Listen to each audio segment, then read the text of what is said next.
Now, a ship is preparing to set sail from France to lay the next section of the largest ever subsea internet cable.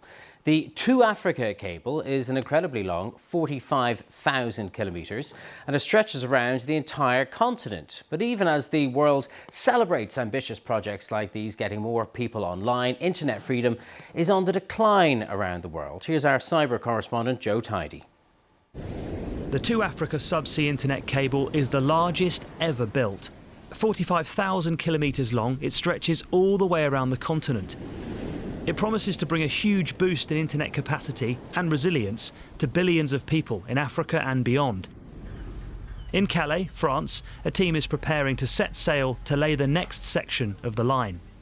And this is what To Africa and all subsea internet cables look like. About the same width as a garden hose, and inside, protected by that plastic coating, there's all these really thin optical fibres, and it's on these that your emails and social media posts travel under the oceans around the world at the speed of light. It's subsea cables like these that have helped the world get connected in recent years.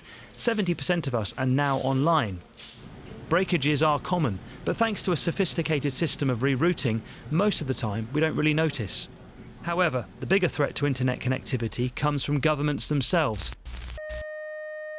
2023 saw more deliberate internet shutdowns than any previous year, with India in particular regularly shutting citizens off from getting online. And according to Freedom House, internet censorship, surveillance and website blocking has risen for 13 years in a row globally. This map is from the latest Freedom Index from the organisation. The redder countries are less free and the bluer ones are most free.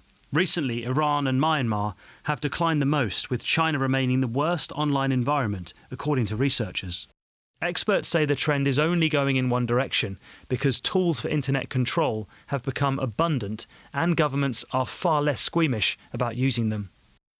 The idea that the internet is a global space, it's going to be the same everywhere, that was always a bit of a fantasy, but it also was sort of this knee-jerk libertarianism that was based on an incorrect understanding of how the technology actually works. Geopolitics, too, is threatening the status quo in unlikely places. The US, one of the champions of the open internet, is taking the unprecedented move of banning one of the world's most popular apps, TikTok, due to security fears about the Chinese-owned company. So even as incredible feats of engineering are helping to connect us, the internet is more splintered and fractured than ever before. Joe Tidy, BBC News.